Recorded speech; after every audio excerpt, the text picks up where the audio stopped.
오늘 이 시간 우리가 주신 하나님의 말씀은 룻기 4장 7절부터 12절까지 말씀입니다.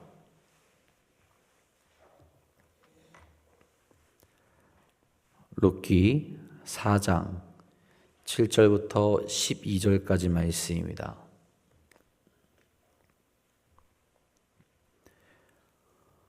오늘 이 시간 우리가 주신 하나님의 말씀 다 같이 한 목소리로 받들어 읽도록 하겠습니다. 옛적 이스라엘 중에는 모든 것을 무르거나 교환하는 일을 확정하기 위하여 사람이 그의 신을 벗어 그의 이웃에게 주더니 이것이 이스라엘 중에 증명하는 전례가 된지라.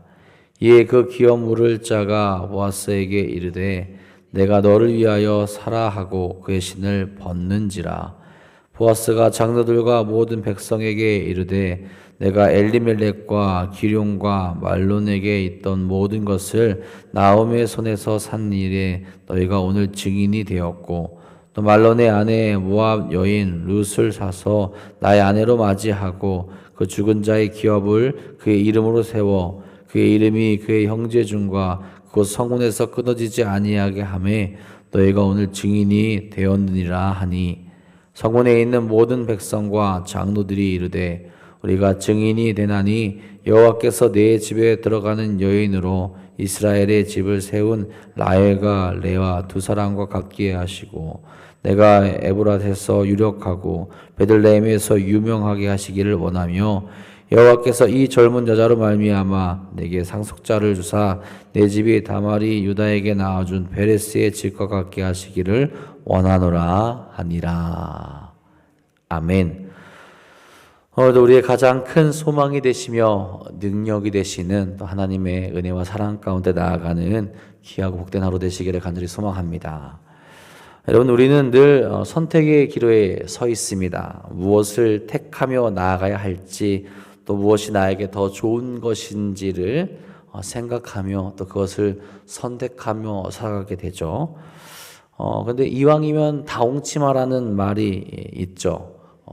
기왕이면 같은 값이면 더 좋은 것을 고른다라는 그런 뜻을 가지고 있습니다. 같은 수고로 더 좋아 보이는 것을 택하는 것, 또 비슷한 것, 같은 가격을 지불하고 더 좋은 것을 가져가게 되는 것이 세상의 이치와 맞다라는 겁니다. 물론 세상은 그렇게 이야기하죠. 만약 같은 값을 치른다면 더 좋아 보이는 것, 더 예뻐 보이는 것을 가져가는 것이 세상의 이치일 거예요.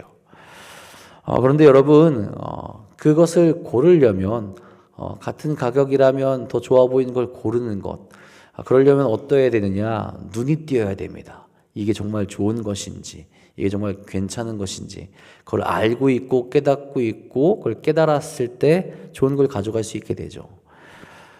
가끔 청량리 청가부 시장을 갈 때가 저도 있습니다. 가보신 분들은 아시겠지만 과일을 파는 가게가 엄청 많죠. 저는 보통 저녁 때쯤 가는데 저녁 때쯤 가는 이유가 있습니다. 세일을 하거든요. 네, 할인 판매를 시작하는데 그러면 이제 고르기 시작하죠. 그 수많은 가게를 한번 쭉 갔다가 돌아오면서 어느 가게에서 같은 양으로 어떻게 싸게 파는가 한번 갔다 오고 나면 값도 좋고 물건도 좋아 보이는 것을 정하게 됩니다. 그리고 그 가게로 가서 또 이제 싼 가격에 사게 되는데 문제는 무엇이냐? 제가 여러 번 가서 사서 이제 싼 것들을 사서 산 결과 무조건 싸다고 좋은 게 아니더라고요. 값이 비싼 건 값이 비싼 값을 하더라고요. 저는 손해를 보지 않으려고 산 건데 제가 보는 이 좋아봐야 얼마나 좋겠습니까? 막 싸게 산 것을 보면 맛도 맛이지만 금방 시들게 되는 것들을 많이 보게 됩니다. 값싼 것에 눈이 멀어서 안 좋은 것을 택하게 되는 경우가 많다라는 거죠. 오히려 손해 보게 되는 겁니다. 여러분, 우리가 신앙인의 눈으로 살아갈 때도 마찬가지입니다. 우리가 나의 눈으로 뭔가를 보게 되고 나의 눈으로 판단하게 되면 이것이 좋은 것 같고 괜찮은 것 같지만 그렇지 않을 때가 많다는 거예요. 우리 판단의 기준은 나의 눈과 나의 시선과 나의 생각이 아니라 하나님의 말씀으로 살아갈 수 있어야 됩니다.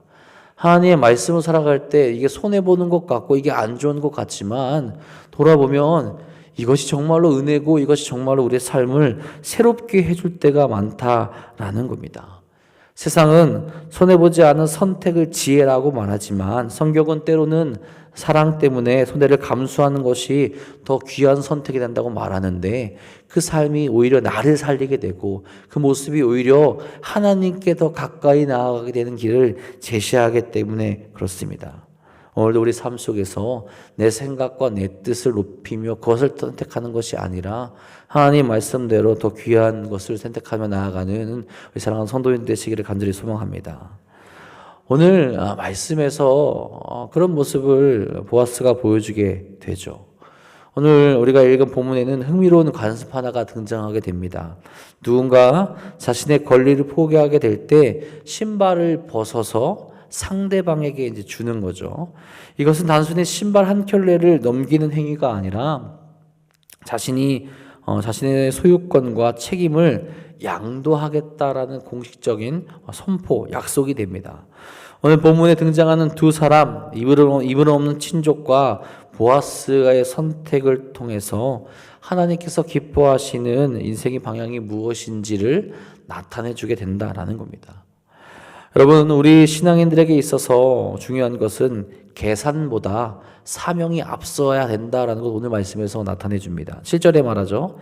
옛적 이스라엘 중에는 모든 것을 무르거나 교환하는 일을 확정하기 위하여 그 사람이 그의 신을 벗어 그 이웃에게 주더니 이것이 이스라엘 중에 증명하는 전례가 된지라. 어제 말씀에서 본 대로 아무개라는 사람은 자신이 맡아야 할 책임이 있고 그래서 그것을 행해야 되는데 그것이 부담되며 자신의 기업에 손해가 될 것 같으니 바로 거절을 했습니다. 그리고 그냥 거절하는 것이 아니라는 거죠. 확실하게 자신의 의견을 표출합니다. 신발을 벗는다라고 했어요. 이스라엘에서 신발을 벗는다라는 것은 여러 가지 의미가 있습니다. 하나님 앞에서도 신발을 벗었고요. 애곡하는 의미도 있고 포로나 노예들도 신발을 벗었습니다. 그리고 오늘 말씀에서 나오는 것처럼 기업 물을 권리와 의무를 포기함과 동시에 양도한다라는 의미도 있다라는 거예요. 이때 벗은 신발을 받는 자는 그 물건이나 토지에 대해서 소유권을 행사할 수 있게 된다라는 겁니다.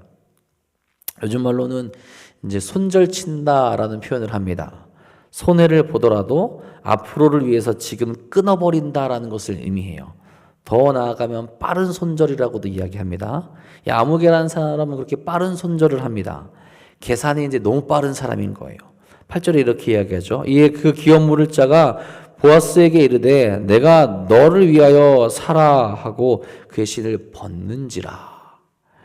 여러분이 아무개라는 사람의 말이 앞뒤가 맞지 않습니다. 자신은 자신의 기업에 손해가 나는 것을 방지하기 위해서 나오미의 소유지도 사지 않고 룻을 아내로 맞이하지라고 않고 끊어버렸는데 보아스에게는 너의 유익을 위해서 사라는 그런 말을 합니다.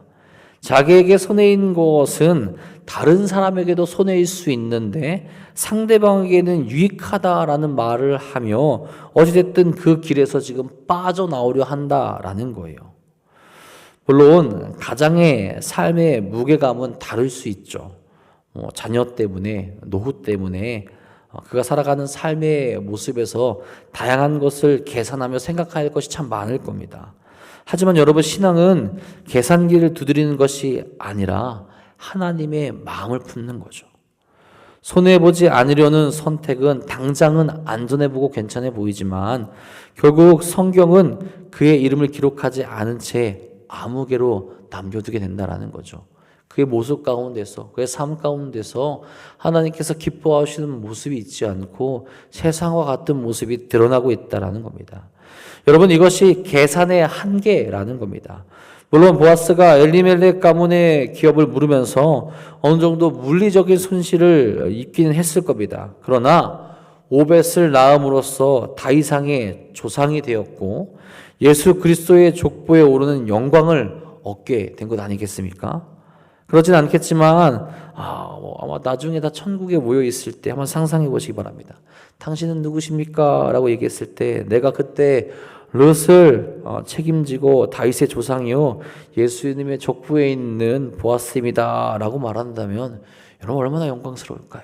그는 그런 길을 뭐 본인이 알고 선택한 건 아니겠지만 사랑의 마음으로 또 하나님의 백성으로 율법으로서 그 길을 책임지게 되었을 때 그 길에 등장하게 되었다라는 거죠. 보아스는 여러분 계산적이지 않았습니다. 자신에게 온 사람 그리고 자신이 해야 할 일을 정확하게 알았고 그 사명을 감당하는 모습을 보이려는 겁니다. 여러분 우리에게도 이런 계산적인 면이 등장하지는 않습니까?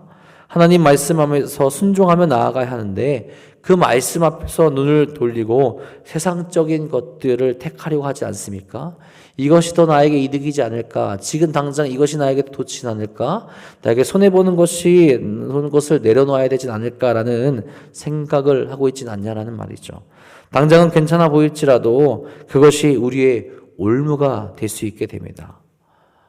나에게 작은 것 하나, 하나님의 말씀을 어기고 하나님께서 기뻐하지 않는 것 작은 것 하나를 선택했는데 여러분 그 작은 불순종이 어느 순간 커져서 큰 죄악 가운데로 나아갈 수 있게 된다라는 겁니다. 여러분 우리의 사명에서 눈을 돌리지 않길 바랍니다. 그래서 하나님께서 기뻐하시는 선택을 하며 하나님과 동행할 수 있는 우리가 되길 간절히 바랍니다. 그리고 여러분 그 사명을 다하게 될 때 생명을 살리는 길도 가능하게 됩니다. 9절 10절 이렇게 말하죠. 보아스가 장로들과 모든 백성에게 이르되 내가 엘리멜렉과 기륜과 말론에게 있던 모든 것을 나오미의 손에서 산 일에 너희가 오늘 증인이 되었고 또 말론의 아내 모압 여인 룻을 사서 나의 아내로 맞이하고 그 죽은 자의 기업을 그의 이름으로 세워 그의 이름이 그의 형제 중과 그곳 성문에서 끊어지지 아니하게 하매 오늘 너희가 오늘 증인이 되었느니라 하니. 아멘. 보아스는 기꺼이 신발을 넘겨왔습니다. 그건 단순히 땅을 산 것이 아니라 소외된 과부 룻과 죽은 자의 가문을 책임지기로 결단했다라는 거죠. 기업을 잇는 것 등의 집안 문제는 당사자들과 장로들 앞에서 그들의 합의 사항을 인정받아 끝을 낼 수 있는 일입니다. 그러나 보아스는 여러 사람들이 모인 장소에서 그것도 법적인 일들이 일어나는 그 성문에서 이 일을 진행했습니다. 자신만을 위해서가 아니라 나오미와 룻의 안정을 도모하기 위해서죠. 혹 제1순위 기업 물을 자가 땅 문제에 있어서 자신만의 이익만을 추구하게 될 경우가 있기 때문에 그렇습니다. 이제 모든 백성이 증인이 되었기에 보아스는 자신이 의도한 대로 나오미와 룻을 구속할 수 있는 길을 명확하게 사람들 앞에서 제시하게 된 거죠. 그들이 혹 다른 불편함을 겪지 않도록, 그들이 혹 다른 어려움을 겪지 않도록 모든 사람들 앞에서 이제 자신이 이 일을 책임질 것이다라는 걸 명확하게 보여주고 있다라는 거죠. 여러분, 이런 보아스의 모습에서 하나님의 사랑을 엿볼 수 있지 않습니까?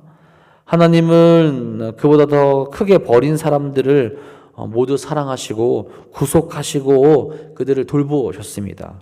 버리지 않으시고 불쌍히 여기시며 모든 세상 앞에서 자신이 백성 삼은 자들을 돌보시고 사랑해 주시는 것을 보여주시죠. 생명을 살리시는 겁니다. 보아스의 이 모습은 우리를 위해 이 땅에 오시며 하늘 영광을 버리시고 죄값을 대신 치르시는 예수 그리스도의 기업 물음을 예표하기도 합니다. 일거리는 짐을 대신 지는 사람이 있을 때 그 공동체에 생명의 역사가 일어나게 된다는 거죠. 자신에게 맡겨진 사명을 감당하게 될 때 생명을 살리는 일들이 가능하게 된다라는 겁니다. 여러분, 우리가 우리의 사명을 감당하게 될 때, 그래서 그 사명으로 말미암아 하나님 말씀을 선포하며 나아가게 될 때 누군가가 그 생명의 길로 들어올 수 있는 일들이 일어나게 된다라는 거죠. 나는 내 사명을 감당하며 하나님 말씀에 순종했는데 그것으로 말미암아 누군가에게 천국 길을 제시할 수 있게 되는 거고 생명으로 들어올 수 있게 되는 일들이 가능하게 된다는 거죠. 나는 나의 십자가의 길을 지고 가게 된 것인데 그 십자가의 길로 말미암아 누군가에게 감동을 줄 수 있고 누군가를 그 십자가의 길로 초대할 수 있게 된다라는 겁니다.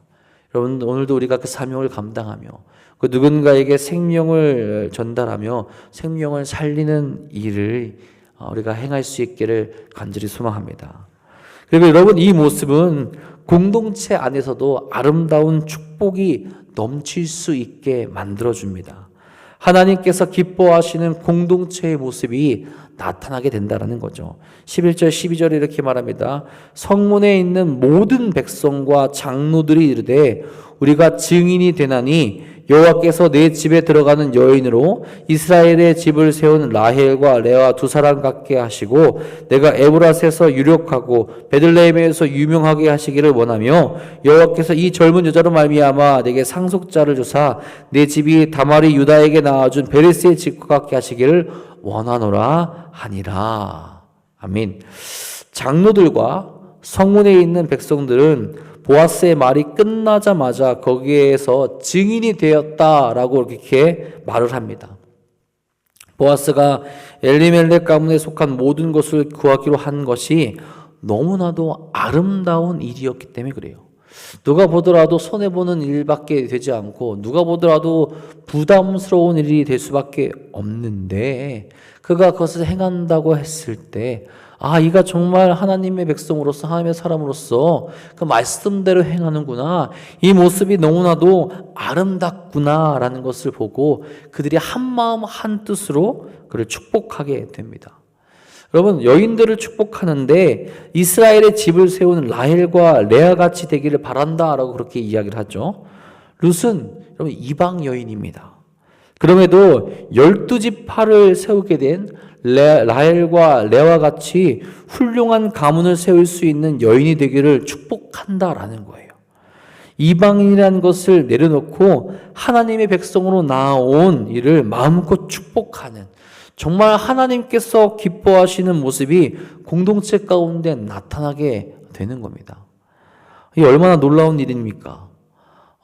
어떻게 보면은 멀리 할 수밖에 없고, 우리 민족이 아닌데? 그렇게 하면서 나를 세울 수 있는 그런 일인데, 그것을 이제 내려놓고, 함께 축복하며, 함께 받아들이며, 사랑하는 모습이 이 공동체 가운데 나타나고 있다는 거죠. 또한 그들의 축복 가운데, 베들레헴에서 그 집이 유명해지기를 원한다고 말하는데, 여러분, 이 축복은 그대로 이루어지지 않습니까? 베들레헴을 고향으로 하는 다윗과 예수 그리스도의 조상이 되게 됩니다. 또한 베레스 족속을 이야기하죠. 베레스는 유다가 그의 며느리 다말을 통해 낳은 아들이 베레스 족속의 조상이 됩니다. 여기서 베레스를 이야기하는 것은 베레스가 유다와 그의 며느리 다말 사이에 계대 결혼을 통해서 낳은 그리 떳떳하지 않은 자녀를 말합니다. 그렇지만 하나님의 은혜 아래 번성한 가문을 이룬 것처럼 보아스 역시 룻과의 결혼을 통해서 가문이 번성하기를 바라는 마음이 그 가운데 있게 되는 거죠. 한 사람의 헌신이 공동체 전체의 하나됨과 축복으로 이어지고 있다는 거죠. 보아스 혼자만 결단하는 것이 아니라 공동체가 그것을 인정하고 함께 기뻐하며 축복하게 됩니다. 여러분, 신앙은 개인적인 것 같지만 결국 개인적인 것으로 끝나지 않는다라는 거예요. 그 헌신과 그 노력과 그 마음이 함께 드러나게 됐을 때 한 사람의 순종이 공동체를 살리고 한 사람의 헌신이 하나님의 역사를 이끌어갈 수 있게 만들어준다라는 거죠. 오늘 우리의 선택과 순종도 이런 거룩한 공동체를 만들어갈 수 있게 된다라는 겁니다. 여러분, 우리 안에 이 순종의 모습, 사랑의 모습이 보이게 되며 우리와 함께한 일에게도 그 선한 영향력을 끼치며 아름다운 공동체를 함께 만들어갈 수 있는 일이 넘치기를 간절히 소망합니다. 여러분, 오늘 여러분의 손에 들려있는 것은 과연 무엇입니까? 손해보기 싫어서 벗어 던진 아무개의 신발입니까? 아니면 한 영혼을 책임지기 위해 기꺼이 신은 보아스의 신발입니까? 세상은 우리에게 끊임없이 내 유익을 먼저 챙기라 라고 그렇게 말을 합니다. 하지만 하나님은 내 마음을 품고 신발끈을 동요매라 라고 그렇게 말씀을 하시죠. 가정에서 배우자와 자녀의 짐을 대신 지는 것, 일터에서 정직함으로 손해를 보더라도 하나님의 공의를 선택하는 것, 교회에서 이름 없이 빚도 없이 섬김의 자리를 지키는 것, 우리가 보아스처럼 기꺼이 기업 물을 자의 삶을 살게 될 때 하나님은 우리의 이름을 하늘 생명책에 선명하게 기록하시고 우리의 가문을 복음의 명문 가문으로 이끌어 가주실 겁니다. 또한 우리를 통해서 하나님의 거룩하신 일들을 행하시며 우리와 함께 그 거룩한 길을 동행해 주실 겁니다. 오늘도 그 하나님을 분명히 기억하며 그 모습으로 승리의 길을 걸어갈 수 있기 때문에 받길 바랍니다. 어려운 일들, 힘든 일들, 아픈 일들이 우리에게 몰려오겠지만 그 안에서도 우리가 행해야 될 그 책임을 행하게 될 때 하나님은 그런 우리를 통해서 거룩하고 행복하고 복된 삶을 우리에게 반드시 허락하신다라는 거죠. 그 모습으로 오늘도 함께 걸어가서 참된 복과 은혜를 누리며 승리의 길을 걸어가시는 우리 사랑하는 성도인들 되시기를 주님의 이름으로 간절히 축복하고 축원합니다. 기도하겠습니다. 하나님, 오늘도 우리가 거룩한 길을 걸어갈 수 있길 소망합니다. 내가 손해보는 것이 무엇인지 계산하며 내가 어떤 길을 걸어가야 될지 내 생각대로 행하며 나아가는 것이 아니라 하나님께서 말씀하셨던 대로 하나님께서 원하시는 대로 그 거룩한 길을 걸어갈 수 있도록 인도하여 주옵소서. 내 유익을 먼저 챙기는 것이 아니라 내가 감당해야 될 일을 감당하며 하나님과 동행할 수 있는 길을 걸어갈 수 있도록 인도하여 주시옵소서. 가정에서 혹은 일터에서 또 교회에서 내가 행해야 될 그 사명을 잘 감당하며 그것을 감당하게 될 때 생명이 살아나게 되고 주의 성령의 말씀이 선포되어지고 또한 사랑하는 공동체가 변화되는 길로 나아갈 수 있도록 인도하여 주옵소서. 우리가 행하는 것이 작은 순종일지라 할지라도 하나님께서는 그 작은 것을 분명 들어쓰실 줄 믿습니다. 오늘도 함께 기도하며 부르짖으며 우리가 행해야 될 그 작은 순종을 깨달아 알 수 있도록 인도하여 주시며 그 작은 순종 하나하나가 모여서 우리 삶을 통하여서 하나님의 거대하고 거룩한 그 일들 역사가 이루어질 수 있도록 인도하여 주시옵소서. 그 길을 위해서 오늘도 함께 나와 부르짖으며 기도하게 됩니다. 저 사랑하는 이들의 그 마음, 그 삶을 붙들어 주시옵고 저들을 통하여서 주의 거룩한 일들이 모든 삶의 자리 가운데 일어날 수 있도록 인도하여 주시옵소서. 또한 주님, 힘들어하고 아파하는 영혼들이 있습니다. 육신적인 연약함으로 인하여서 넘어져 있는 일들 또한 있습니다. 주께서 그들의 마음, 그들의 삶 붙들어 주시고 회복시켜 주사 다시 한번 주의 곁으로 나아갈 수 있도록 인도하여 주시옵소서. 오늘도 주님께서 우리와 함께 하여 주시며 거룩한 길로 참된 복의 길로 이끄실 것 믿사오며 우리 사랑하신 우리 구주 예수 그리스도의 이름으로 감사하며 기도합니다. 아멘.